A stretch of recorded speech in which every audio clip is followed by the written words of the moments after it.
पता है, जैसे जैसे कुछ लोग गिव अप करेंगे चीजों पे, मैं वैसे वैसे चीजों को एक्सटेंसिव बनाता जाऊंगा और बहुत डिटेल्ड बनाता जाऊंगा। इस बार का 20 डेज प्लेज बहुत अलग है, बहुत ज्यादा। आज जो चीजें डिस्क्लोज होंगी मे बी वो नेक्स्ट किसी वीडियोस में कभी डिस्क्लोज ना हो, यानी हर एक वीडियो की अपनी इंपॉर्टेंस है। चलिए शुरू करते हैं आज का दिन, डे 2 #20 डेज प्लेज।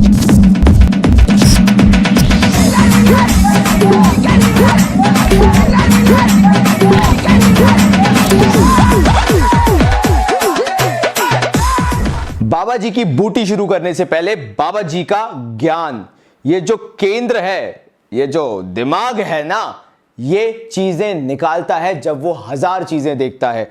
और यहीं पे मैं तुम्हें बताना चाहता हूं एक बड़ी ही खास बात। इस बार सीबीएसई सबसे लाइट चैप्टर को सबसे कंफ्यूजिंग लेने वाला है। मैं उसी चीज के बारे में आज बात करूंगा।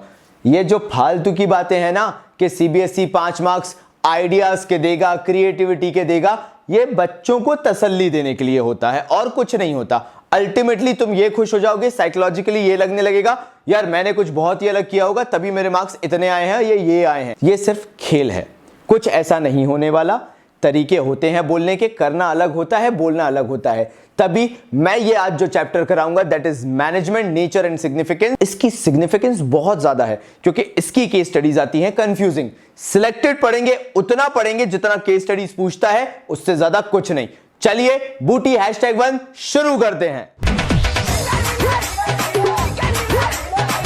पहली चीज, कंसेप्ट ऑफ मैनेजमेंट को हम पढ़ेंगे। मैनेजमेंट आखिर होता क्या है? पहली चीज, management is a process. Term लिख लो बिल्कुल तरीके से। मैनेजमेंट एक प्रोसेस है ऑफ गेटिंग थिंग्स डन। वो काय का प्रोसेस है? एक तरीका है जिससे हम काम करवाते हैं लोगों से, हमारे वर्कर्स से, हमारे मैनेजमेंट से, हमारे स्टाफ से।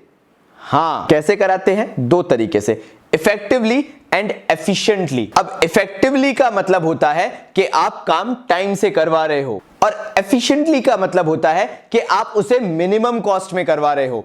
इधर पे एक चीज बहुत ही ज्यादा कंक्लूसिव आ जाती है, और वो ये है जो इफेक्टिवनेस और जो एफिशिएंसी है, ये एक चीज पे आपसे केस स्टडीज में लड़ सकती है। तभी मैं जो पॉइंट बताने वाला हूं वो अभी आपके लिए काफी इंपॉर्टेंट बन जाते हैं अगर मैनेजमेंट कंसेप्ट से आपका क्वेश्चन बनता है। पता है क्या करने वाले हैं ये लोग? ये पूछेंगे आपसे कुछ डिफरेंट वे में इस बार। यानी आप जान चुके हो कि एफिशिएंसी और इफेक्टिवनेस क्या होता है, इफेक्टिवली क्या होता है और एफिशिएंटली क्या होता है। इफेक्टिवली मतलब होता है टाइम से करके दिखाना, और एफिशिएंटली का मतलब होता है कॉस्ट को मिनिमम रख के काम करना। अब देखो भाई, इफेक्टिवली मतलब होता है कि आप चीजों को टाइम से करो, दैट इज इफेक्टिवली। ठीक है, समझ गए? कहीं लिखना है तो लिख लो भाई इसको। और एफिशिएंटली का मतलब क्या हो जाता है? जब आप चीजों को कॉस्ट इफेक्टिव बनाने लगते हो, चीजों को कम से कम कॉस्ट में करने की कोशिश करते हो, मैनेजमेंट को फायदा पहुंचाने की कोशिश करते हो। लेकिन इस बार सीबीएसई जान चुका है कि आप इन टर्म से तो वाकिफ हो। मतलब अगर कोई बोले इफेक्टिवली तो आपको मालूम है टाइम है, और कोई बोले एफिशिएंटली तो भी आपको मालूम है कि कॉस्ट है। तो यहां पे इन्होंने एक टर्मिनोलॉजी निकाली ताकि आपको मे बी थोड़ा कंफ्यूज करने की कोशिश करें। लेकिन बाबा जी बैठे हुए हैं, बाबा जी आ गए रोड़े में भाई कि नहीं भाई, बच्चों को तो बताना है कि क्या चीजें नई आई हैं। सो यहां पर इफेक्टिवली के लिए बोला गया डूइंग द राइट थिंग, मतलब सही काम करो, ये आपकी इफेक्टिवनेस है। फिर से बोल रहा हूं, doing the right thing is effectively.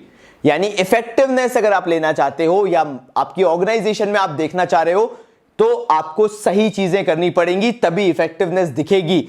और एफिशिएंसी क्या बोलता है? Doing the things right. यानी आपकी कॉस्ट तब कम होगी जब आप चीजों को सही तरीके से कर रहे हो। सही चीजों को करना और सही तरीके से करना अलग अलग चीजें हैं, इसलिए इफेक्टिवनेस और एफिशिएंसी डिफरेंट होते हैं। चलो एक बार और देखते हैं। जैसा कि मैंने बोला, इफेक्टिवली का मतलब डूइंग द राइट थिंग। जो चीज सही है बिजनेस के लिए वो डिसीजंस लो, तब आप इफेक्टिव कहलाओगे। तब आप कहलाओगे कि आपने बिजनेस के लिए वो काम किया जिससे बिजनेस बढ़ेगा, ना कि पीछे हटेगा। सेकंड आता है एफिशिएंसी, और वो बोलता है डूइंग द थिंग्स राइट। आप कॉस्ट को मिनिमाइज तभी कर सकते हो जब आप चीजों को उस तरीके से करो जिस तरह से they are meant to happen, जिस तरीके से होनी चाहिए। तब आप जाकर एफिशिएंसी लेके आते हो। डू द राइट थिंग, लिखो भाई, मैं आता हूं जब तक यार अपनी एफिशिएंसी इंक्रीज करके। चमत्कार देखना चाहेंगे? 4 चीजें पढ़ी, डेफिनेशन याद हो गई। Management is a process of getting things done through others effectively and efficiently. ये डेफिनेशन भी है। यही तो चमत्कार है कि बिजनेस में ज्यादा पढ़ना ही नहीं है। अगर आप रटने बैठे हो तो आप गलत हो।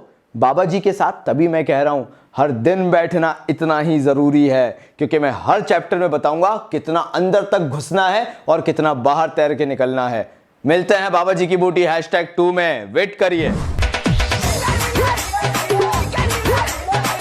पता है यहां पे जो मैं बोल रहा हूं कि कितना सीरियस है इस 20 डेज प्लेज को अटेंड करना, एक छोटी सी चीज बताता हूं आपको, नेचर या कैरेक्टरिस्टिक्स ऑफ मैनेजमेंट को लेके। आप जो यहां पे घंटों टाइम वेस्ट करोगे नेचर या कैरेक्टरिस्टिक्स को याद करने में, इस पे इतना इन डेप्थ क्वेश्चन आने ही नहीं है। मतलब अगर आपको बेसिक्स भी पता है ना कि नेचर या कैरेक्टरिस्टिक क्या होती है, सिर्फ अपर लेयर 3 4 5 आपको कैरेक्टरिस्टिक्स पता है और आप लाइन देखकर पकड़ सकते हो, बस उतना काम है नेचर और कैरेक्टरिस्टिक्स का। मतलब इन डिटेल नहीं जाना है।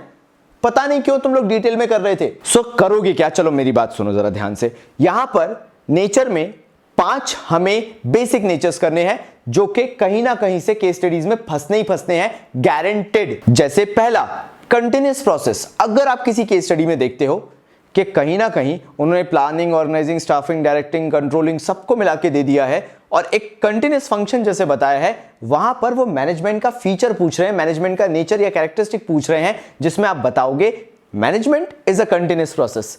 एक दिन का काम नहीं है, 2 दिन का काम नहीं है, 2 साल का काम नहीं है। जब तक बिजनेस एग्जिस्ट करेगा मैनेजमेंट के अंदर प्रोसेस भी होता रहेगा as management, although in different ways. Planning, organising कैसे भी होगा, लेकिन मैनेजमेंट तो जरूर होगा। सेकंड जो है वो मेनली नहीं पूछा जाता है, जो मैं आपसे बात करने वाला हूं वो है गोल ओरिएंटेड प्रोसेस, बिकॉज बहुत कॉमन हो जाता है और काफी सारे फीचर्स जो हैं अलग अलग फंक्शंस ऑफ मैनेजमेंट के, planning, organising, staffing, directing, controlling के, तो उस कॉन्टेक्स्ट में इसलिए इसको नहीं पूछा जाता। But still you should know कि मैनेजमेंट एक गोल ओरिएंटेड फंक्शन है। मतलब मैनेजमेंट ये डिफाइन करता है अगर आपके बिजनेस का फ्यूचर में कोई ऑब्जेक्टिव है, शॉर्ट ऑब्जेक्टिव्स की बात नहीं कर रहा, मतलब शॉर्ट ड्यूरेशंस के ऑब्जेक्टिव्स की बात नहीं कर रहा, मैं कंपनी के लॉन्ग विजन की बात कर रहा हूं, एक लॉन्गर ड्यूरेशन की बात कर रहा हूं, उसके लिए मैनेजमेंट जो है वो हेल्प करता है गोल को अचीव करने में in the best possible manner. अब मैनेजमेंट जो है वो एक डायनेमिक फंक्शन है और इससे रिलेटेड केस स्टडीज बहुत सारी आती है। तभी जब आप पीछे नोट डाउन करोगे तो आप देखोगे कि डायनेमिक फंक्शन को अलग से ही बोल्ड लेटर्स में हाईलाइट किया गया है। कारण सुनो, डायनेमिक फंक्शन ये बोलता है एवर चेंजिंग एनवायरमेंट। अगर एनवायरमेंट चेंज हो रहा है, बिजनेस एनवायरमेंट चेंज हो रहा है, साथ साथ में आप देख रहे हो न्यू टेक्नोलॉजीज आ रही है, नए नए इन्वेंशंस आ रहे हैं, तो यहां पर आपको पता चलता है कि मैनेजमेंट को थोड़ा बहुत तो फ्लेक्सिबल होना पड़ेगा ताकि वो चेंजिंग बिजनेस एनवायरनमेंट के साथ खुद को भी चेंज कर सके। यानी ये एक खुद में ऐसा फंक्शन है। देखो यहां पे टर्म यूज हो रहा है फंक्शन, तो लिख लो कहीं पे management is also termed as a function.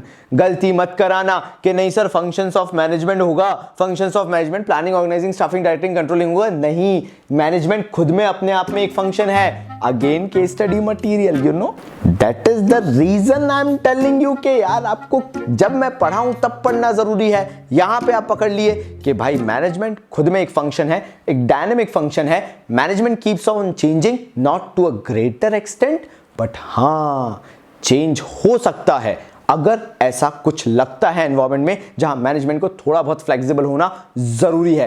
Rigidity management को खत्म कर देती है, flexibility to a certain extent. बोल रहा हूं बार बार, गुस्सा मत करना कि बाबा जी कुछ अलग ही बता दिया। नहीं, to a certain extent flexibility is always there in management. ये एक आपके लिए हिट एंड मिस वाला होने वाला है इससे related case study, group activity.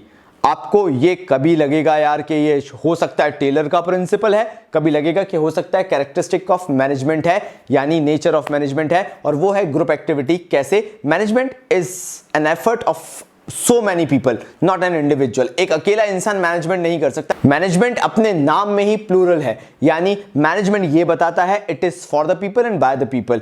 सो आपको भी ये चीज ध्यान रखनी पड़ेगी कि अगर केस स्टडी सेंटर्ड है ग्रुप एक्टिविटी के अराउंड, यानी लोग मिलकर काम कर रहे हैं, प्लानिंग प्रोसेस है या कुछ भी है जिसके अंदर म्यूचुअल डिसीजंस लिए जा रहे हैं, तो मे भी हो सकता है कि वो ग्रुप एक्टिविटी हो। मैं अगेन कह रहा हूं कि इससे डिटेल क्वेश्चन नहीं आएगा, गेस करने को आएगा कि कैरेक्टरिस्टिक आप कौन कौन सी आइडेंटिफाई कर सकते हो, उसके मार्क्स होंगे। तो बिना बात के इन डिटेल इन डेप्थ इसमें मत जाना। और फाइनली आ जाता है मल्टी डायमेंशनल। ये नहीं पूछा जाता लेकिन फिर भी मैं आपको बता देता हूं, मल्टी डायमेंशनल का मतलब होता है कि यहां पर मैनेजमेंट सिर्फ एक चीज नहीं है कि आपको काम संभालना है। It is like for people, it is for work as well, it is for operation as well. So management जो है वो हैंडल करता है डे टू डे एक्टिविटीज, तभी कहलाता है वो मैनेजमेंट ऑफ वर्क। यानी इट डजंट मैटर कि वो जो वर्क है या काम है वो किससे रिलेटेड है, वो अगर बिजनेस में हो रहा है तो वो मैनेजमेंट का पार्ट है। आप वर्क को मैनेज करोगे तो मैनेजमेंट ऑफ वर्क, जो कि खुद में अपने आप में एक सिंप्लीफाइड टास्क है, एक तरीका है सारी चीजों को प्रॉपर ऑर्डर में करने का, whether it is related to operations और नॉट। काम है, बिजनेस का है, मतलब मैनेजमेंट ऑफ वर्क होगा ही। फिर मैनेजमेंट ऑफ पीपल, आपने देखा ही होगा हर ऑर्गेनाइजेशन के अंदर भाई मतलब स्केलर चेन होती है, एक तरीका होता है काम करने का, डिसिप्लिन कमिटीज होती हैं भाई, रेगुलर तरीके से काम किया जाता है। ये होता है मैनेजमेंट ऑफ पीपल कि आपकी ऑर्गेनाइजेशन के अंदर, मैनेजमेंट के अंदर आपके लोग यानी आपके एम्प्लॉइज कैसे काम करेंगे। लास्ट आता है मैनेजमेंट ऑफ ऑपरेशंस। ऑपरेशंस का मतलब हो जाता है यहां पे specifically regarding the goods and services.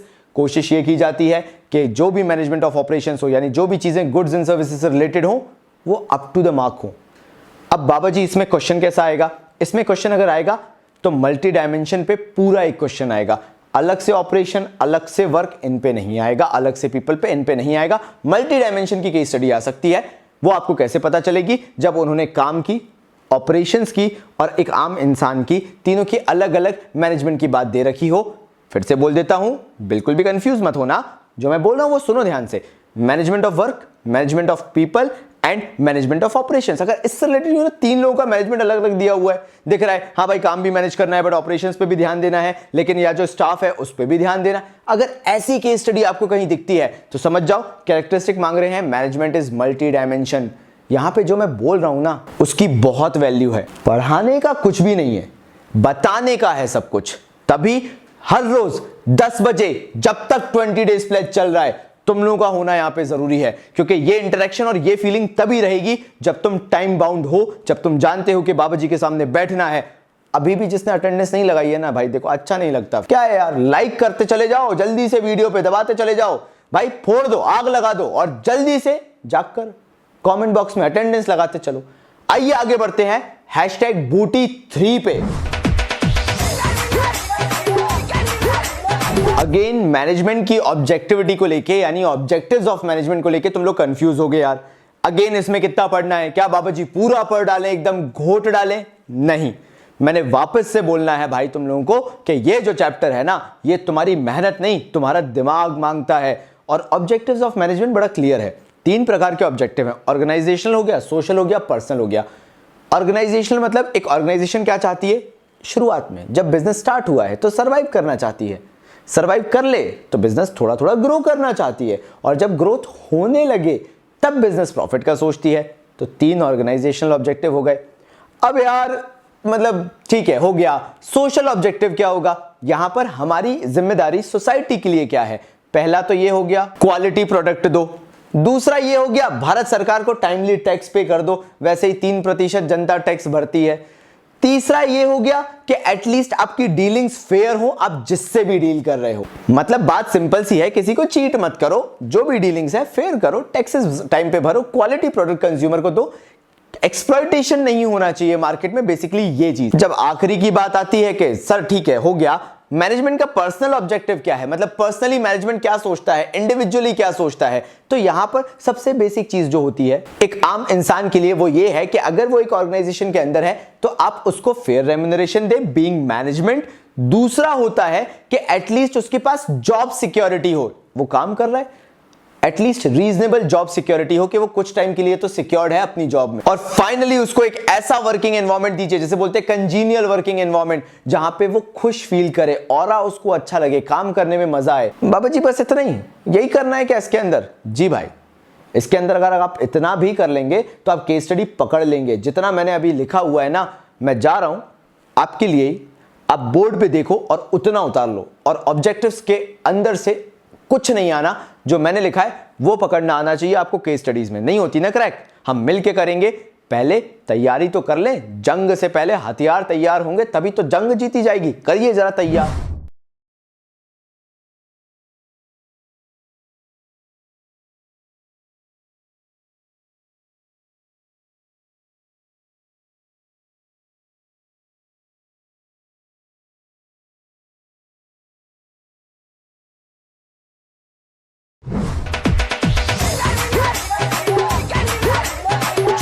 आपको इस टॉपिक में बताने वाला हूं, management as science and management as art में वो जितना फनी है उतना ही इंटरेस्टिंग भी है।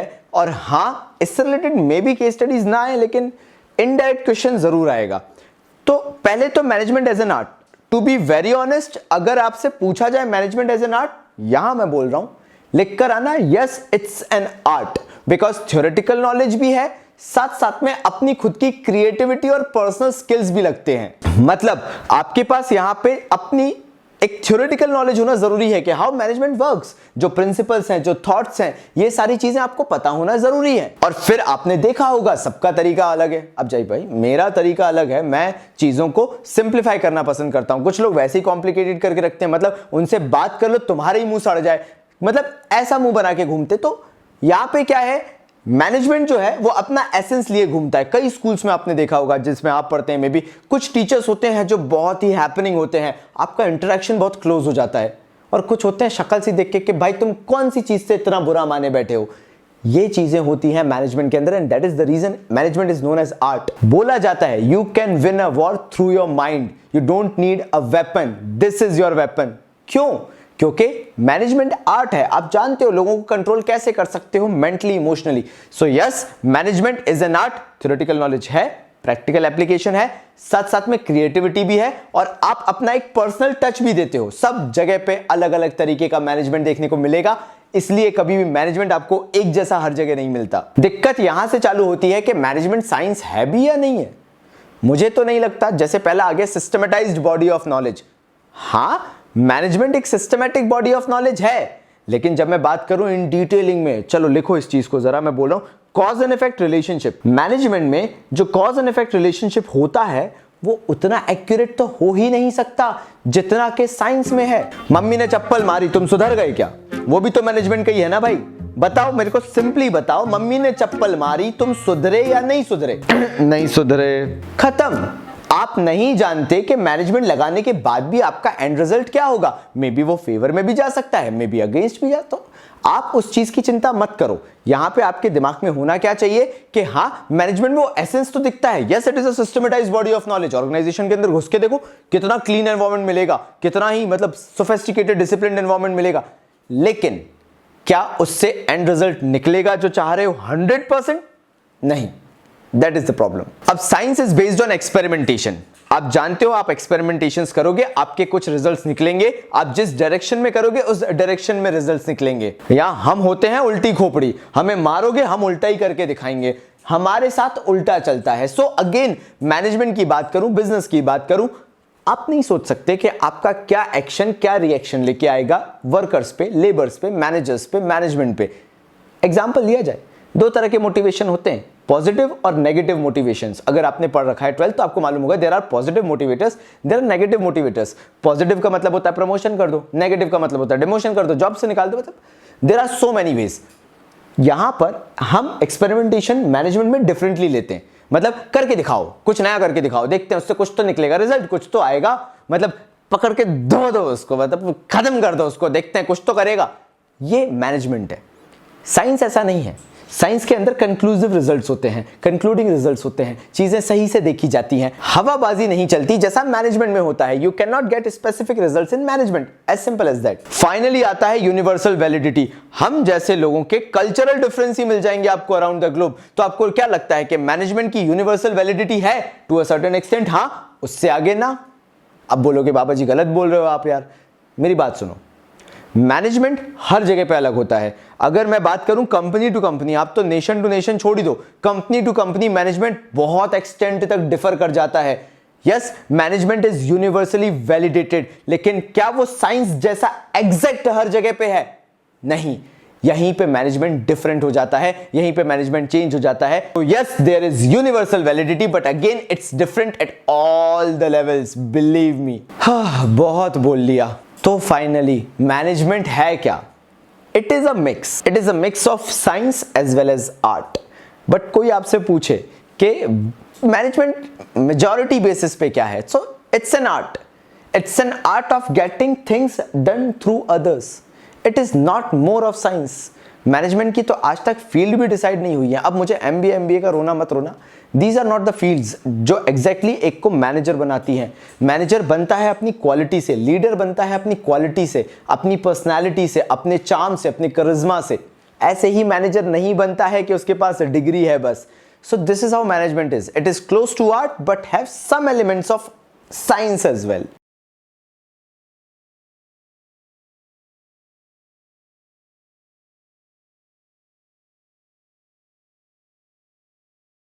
तो यार एक टॉपिक आता है, वो है मैनेजमेंट एज अ प्रोफेशन। ठीक है, मैंने सुन लिया, मैंने ध्यान दे लिया। काफी लोग पता है गड़बड़ एक और करके आते हैं। जैसा मैंने बार बार बोला है कि 20 डेज प्लेज महत्वपूर्ण क्यों है, क्योंकि हम लोग जाएंगे इन डेप्थ में और ये देखेंगे कि क्वेश्चंस कैसे आते हैं और कैसे नहीं। तो जब मैनेजमेंट एज अ प्रोफेशन का आपका एक क्वेश्चन आएगा तो वो टोटली डिफरेंट होगा मैनेजमेंट एज साइंस और आर्ट से। मतलब साइंस और आर्ट का मिक्स बैग आ सकता है, लेकिन मैनेजमेंट एज अ प्रोफेशन का जब आएगा तो सिस्टमैटिकली टोटली डिफरेंट आएगा। उसको आप कंफ्यूज कभी मत करना कि भाई वो गलती से भी साइंस और आर्ट का कहीं से भी पार्ट हो सकता है। सो मैनेजमेंट की अगर मैं बात करूं तो एक पॉइंट से तो काफी सिमिलैरिटी होती है, और वो ये है कि well defined body of knowledge होता है मैनेजमेंट भी, जैसे प्रोफेशन होता है। कैसे होता है सर जी? मतलब पता तो होना चाहिए ना यार। तो देखो यार, हम मैनेजमेंट को जब देखते हैं तो हमें दिखता है कि हाँ, जो भी मैनेजमेंट कर रहा है उसको नॉलेज है कि वो क्या कर रहा है, उसको मालूम है कि ह्यूमन रिसोर्सेज को कैसे मैनेज किया जाता है, उसको पता है कि किस तरीके से चीजों को कैरी ऑन किया जाता है, एनवायरमेंट कैसे बिल्डअप किया जाता है, बिजनेस एनवायरमेंट कैसे बिल्डअप किया जाता है।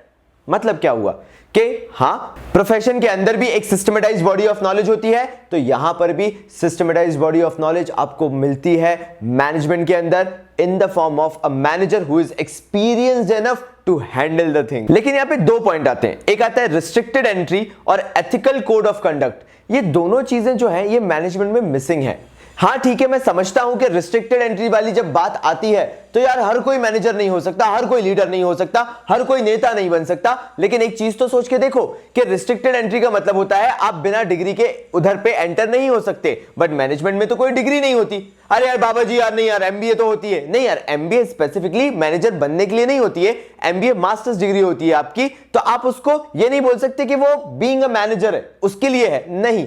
ऐसे ही एथिकल कोड ऑफ कंडक्ट भी नहीं है। मतलब ऐसा मैंने कभी नहीं सुना कि मैनेजमेंट के अंदर, ठीक है, एसोसिएशंस हैं, सारी चीजें हैं, लेकिन उनको एक तरीके से एक प्रॉपर फ्रेमवर्क में लेके आया जाए, ऐसा कोई भी एथिकल कोड ऑफ कंडक्ट नहीं है कि एक मैनेजर को एक बिजनेस में कैसे ऑपरेट होना चाहिए और कैसे नहीं होना चाहिए। हाँ, ऑर्गेनाइजेशन की जो रूल्स एंड गाइडलाइंस हैं वो जरूर बताती है, लेकिन बीइंग अ मैनेजर कोई ऐसा एसोसिएशन नहीं है जो बताता है कि नहीं भाई तुम मैनेजर हो तो तुम ऐसे ही काम करोगे। जैसे डॉक्टर्स के लिए है, प्रोफेशनल डॉक्टर जो होता है उसको मालूम है कि उसका कोड ऑफ कंडक्ट क्या होगा, उसे अपने पेशेंट की इंफॉर्मेशन अपने पास रखनी है। ये चीजें एथिकल कोड ऑफ कंडक्ट के अंदर आती हैं, जो कि मिसिंग होता है मैनेजमेंट में। तो एक बार रिस्ट्रिक्टेड एंट्री को अगर मैं और समझाना चाहूं तो रिस्ट्रिक्टेड एंट्री ये बोलता है यार कि यार नहीं यार, यहां पे ऐसा नहीं है कि हर कोई नहीं आ सकता। यहां पे जो भी ऐसा है जो लीडर बनने की क्वालिटी रखता है, जो उस लेवल पे है और जानता है कि ह्यूमन रिसोर्स कैसे मैनेज कर सकता है, वो आ सकता है। लेकिन जहां तक बात है हमारे प्रोफेशन की, वहां तो आपको डिग्री चाहिए, वरना आप एंटर नहीं हो सकते भाई। फिर आते हैं प्रोफेशनल एसोसिएशंस की। तो जैसे मैंने आपको बताया कि मैनेजर्स ऐसे कोई टिपिकल प्रोफेशनल एसोसिएशन बना के नहीं रखते, स्कैटर्ड होते हैं। मतलब वो अपना काम करते हैं, मैं ये नहीं बोल रहा, लेकिन हाँ फिर भी अगर आप देखें, थोड़ा ध्यान से सोचें तो आपको ये पता चलेगा कि मैनेजर्स का कोई एक प्रोफेशनल एसोसिएशन नहीं है, ऐसी जगह नहीं है जहां वो गेट टुगेदर करके चीजों को डिस्कस करते हैं और बताते हैं कि चीजों को कैसे किया जाना चाहिए। ये भी चीजें मिसिंग है मैनेजमेंट के अंदर, जो प्रोफेशन में आपको देखने को मिलती है। लास्ट लिया जाता है सर्विस मोटिव। हाँ, यहां पे कहीं ना कहीं सिमिलैरिटी है मैनेजमेंट की और प्रोफेशन की, कि प्रोफेशनल्स भी काफी जगह सर्विस मोटिव से काम करते हैं, या मतलब इट्स लाइक देयर स्किल्स। और ऐसे ही अगर मैं बात करूं मतलब जो छोटे मोटे मैनेजर्स होते हैं उनकी भी, तो वो भी सर्विस मोटिव से काम करें, किसी के अंडर ही जॉब कर रहे हैं। सो हाँ, थोड़ा बहुत कहीं सिमिलैरिटी आ जाती है। लेकिन अगर आप मैक्सिमम तौर पे देखें, जैसे मैंने बताया restricted entry, ethical code of conduct, और उसके बाद यहां पे एसोसिएशंस की बात, तो ये चीजें जो हैं ये मैनेजमेंट को टोटली डिफर कर देती हैं when it comes to management as a profession. So हाँ, मैनेजमेंट आज के टाइम पे डेवलप हो रहा है, दिख रहा है हमें कि वो एक तरीके से बनता चला जा रहा है एक प्रोफेशन की तरह, बट अभी भी उसके अंदर ऐसी काफी सारी चीजें हैं जो उसे प्रोफेशन बनने से आज भी रोकती हैं। तो हाँ, मैं समझ रहा हूं कि अभी एक टॉपिक और है, वो है कोऑर्डिनेशन का। लेकिन देखो, मेरा मकसद क्या है तुम लोगों के लिए, बात सिंपल है, तुम लोगों को उतना ही दिया जाए जितना तुम लोग हैंडल कर सको। मैं नहीं चाहता कि ओवरबर्डन हो जाओ और उसके बाद दिमाग खराब कर लो। तो कुछ नहीं करो, बिल्कुल टेंशन फ्री रहो। 20 डेज प्लेज है, बाबा ने प्रण लिया है, तुमने प्रण लिया है, पूरा दोनों मिलकर करेंगे। आज इतना ही पढ़ो, अच्छे से पढ़ो और जो ट्रिक्स सिखाई हैं उनको दिमाग में बिठा लो, कॉपी में लिखा होना चाहिए। और हां, याद रखना, ऐसे ही मेमोराइज करना है जैसा बाबा जी ने बोला है। तो मिलते हैं कल 20 डेज प्लेज के अंदर #Day 3 में। तब तक के लिए